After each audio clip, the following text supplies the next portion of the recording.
Welcome to Almost Here, Round the Corner Future Technology Podcasts with Richard Jacobs. Future technologies poised to transform our lives for better or worse are the focus of this podcast. Almost here means these technologies are now here and starting to be used, or just around the corner, from Bitcoin to artificial intelligence, 3D printing, blockchain, virtual reality, and more.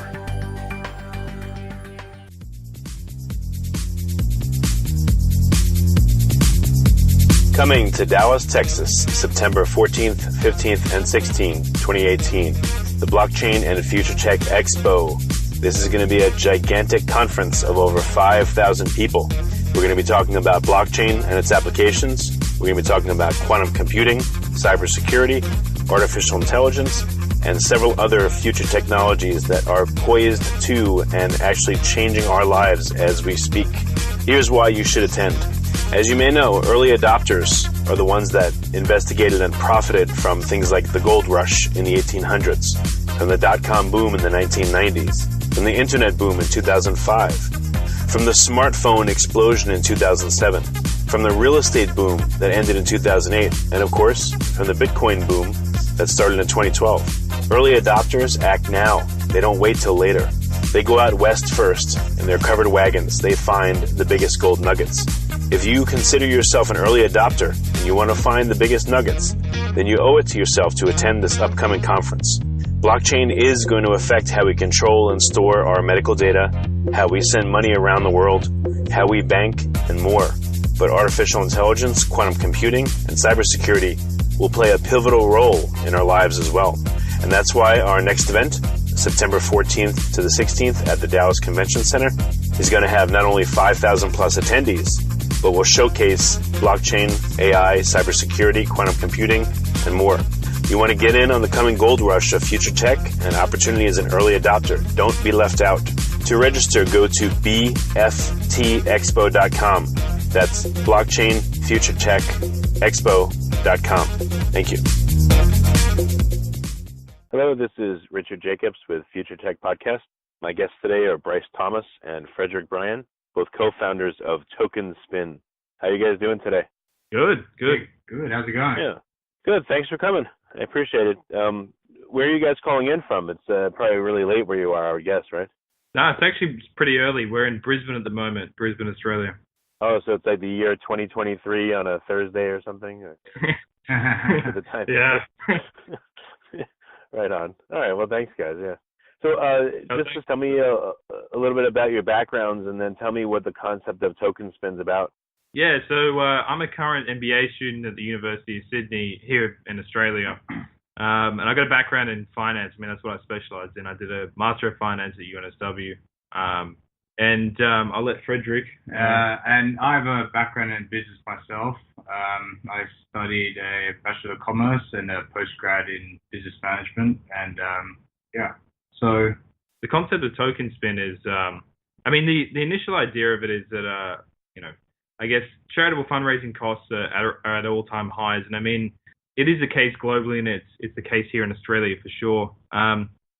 When one of the cases that we're looking at in particular was raffles. So, I mean, when most people think of raffles, they think of, charity and so forth. But the reality is a raffle is just a micro lottery. It's you don't pick your numbers, but you get a numbered ticket. And it's a pretty cool game. It's very simple. It's very easy to participate in. So we looked at it and a prominent charity here in this country was trying to raise $150,000 over the Christmas period, and only $40,000 of what they raised went to them because admin and overhead and telemarketing ate up the rest. And right. when we looked at this, we thought, well, let's break it down. Let's have a look at how this is structured. What does the law require and so forth. So we realized that actually it's a pretty good application for blockchain, specifically for smart contracts using Ethereum, which is what we're using. So when we realized that the cost went from, typically set up as anywhere from about, for the bigger raffles, about $1,000 to $20,000. So when you put this onto the blockchain, it actually comes down to about $10. So it's a significant saving, and everything complies. It's totally transparent. You know how many people are in there. Traditionally, it's very opaque. You don't know how many tickets are outstanding. You can look in the terms and conditions, but nobody actually does that. But I mean, the cool thing about, the blockchain is that you can essentially take this process and make it more efficient and make it more transparent and so forth. So when we did this, we started to think about how do we design something that people want. So the idea of it is that they're short duration micro raffles. So they go for anywhere from, let's say, 30 minutes to a couple of hours. So you don't have to wait months for the draw to happen. Okay. And the odds are very good for the participants. So it scales up. If there are only 2 people in the pool, your odds are 50-50, and if there's 3 people, it's 1 in 3, and so forth. So for the participant, we've designed how do we give them value? So we give them good odds, we give them transparency. And 80% of the pool value goes to the winner and 20% goes to charity. And so it's a different sort of slant on rather than how do we get people to buy a ticket because they want to give, to how do we get people to participate because they want to win. So it opens the market to new participants. So this would be a series of I guess lotteries or competitions. Are these skill-based things, or is it just games of chance, or how does it work? Yeah, exactly. So there'd be a series of micro lotteries. So these are all games of chance, specifically. Is there any reason why you wouldn't do games of skill, or is it just more fun for people to do games of chance, or what would be the reason? Yeah, so I mean, so in this country, and I guess it's the case with any Western countries. There's a lot of legislation, and there's a lot of I guess part of the value in this is how do we make this legal? How do we make it so that we can show other charities, we can show other not-for-profits that, blockchain is here and it's staying and it works. And, this is a real use case for this technology. So the reason why it's a game of chance at the moment is because we've looked at the legislation, and these particular games can be run legally by charities. But, I guess the value, like I was saying in this, is just how do we show that this technology can be used, and there is a real use case there, and they can benefit from using it. So what kind of, what's the reaction of charities to this proposed system? Do they like it? Do they have any issue with it? Like, what's the feedback you've gotten from them? Yeah, they like it. They think it's an interesting idea. I mean, the feedback's been positive. I think, I guess, if you think about, nonprofits, you think about business. Business is typically behind, but then you've got nonprofits that are even further behind. So it's kind of like, we're all enthusiasts of blockchain. So, we wanted to create something that had an impact and that we can, because they are, very behind. So unless somebody takes that first step, they're not going to do it themselves. So. Are there any particular kinds of charities that will be more amenable to your system than others? Are there certain ones that can't do it? It would look bad for them, or what does it look like, the landscape? Yeah, sure. So we started with 4 charities. I mean, the smaller charities are more interested in this particular methodology, which is understandable. But eventually, once everything is up and running and it's working smoothly, I guess naturally others will want to join the platform. Yeah, what kind of you don't have to say the specific names, but what kind of charities are showing interest, and which ones don't seem to show interest? Is there any pattern there? Yeah, sure. So our objects of so we had to register a charity to actually run these games of chance. So it's called Tokens for Humanity. So it's a charity here in Australia. Okay. So what we do is we aggregate funds and we redistribute that to not-for-profits that we like, that we believe in. But the objects of the company are to alleviate poverty. So it's very poverty-focused. So the charities we've spoken to are around homelessness, risk of homelessness, etc. So I'm not sure about if other charities that have different charitable purposes would be interested, so to speak. But those that we've spoken to in the line of poverty have been pretty receptive. Okay, very good. What's how much activity has there been on your platform? What kind of people want to create these games of chance? And wouldn't anybody want to create the games of chance? What's the motivation for the people creating them, you think? Yeah, sure. So our platform right now is on the test net. So we're testing it. We're testing the contracts, the raffle contracts. So the website's developed and everything. We just want to make sure that the code's, all good. So we're doing bug testing at the moment and going through that process. In regards to people running their own games of chance, we've decided that we're going to leave it for now, as we're going through the pilot phase, as just us fundraising for our charity to give to the charities that we like and believe in. And the reason is because clearly if you offered somebody to, a chance to make money, they're going to take it. So you have to be very careful. Yeah. You have to think about their intentions, right? So I guess the idea is that we initially at the pilot phase, we want to give to those that we think do a great job.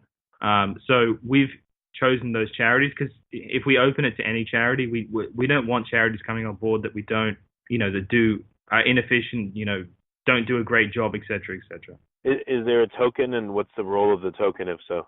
Yeah, so this isn't actually an ICO. We've just been developing it privately, which is cool because there's no sort of hype with the whole ICO. Yeah. So it's the non-ICO blockchain application. Well, again, to a lot of people, that would be very refreshing. That's why I asked. Yeah. Yeah, yeah, I know, right? Something new to the market. What do you guys see as the average current efficiency of charities in particular space you're in? Is it really bad? I mean, how much room is there for improvement? Yeah, there's quite a lot of room for improvement. To be honest, it's pretty inefficient, and it is generally it's the case globally. Some are better than others, but when you look at the average, it is really quite bad. And so like I said, we registered our charity here in this country, and we started to think about these problems and everything that existed. So we thought there are a couple of critical functions that require trust in a charity, and one of them is the director's decisions, and the other one is the flow of funds. Because giving to charities and exercising trust, you've got to trust that the funds go where the charity says they're going to go. So I'm sure yourself and your listeners are aware of the DAO. We started to think about, modeling that sort of, those contracts, but, modifying them to our use, etc., to our need. And we've decided to move the critical functions of our charity to be on chain. So the governance and everything is made in the public domain. So any interested individual can see our proposals and our decisions and also where the funds are going. So we've decided to look at executing on the vision of the decentralized autonomous charity. There's been a lot of talk about this in the space, but nobody's really tried to take action or try and execute. And we're going through the motions of actually programming that now. So it's more a tool than a structure, but yeah. Yeah, what are some of the challenges with having a putting your governance onto a blockchain, having a decentralized charity? Yeah. So one of the biggest challenges that we found is that the DAO was an incredible concept, and we were all inspired by that vision. But we found that the big problem with these things, and the big problem with I think a lot of things in blockchain is perhaps the lack of legal compliance. So one of the challenges that we had was, how do we move it on chain, but also make sure that it fits in that nice little legal box so that others could use it in the future? And so that was actually quite a challenge, because we had the issue of whether it was going to be looked at as a trust or whether it was going to mimic the company limited by guarantee. So there were a lot of structuring issues around trying to get this right and trying to make sure the structures, the token structures, the members that are part of this all fit within a nice compliance box.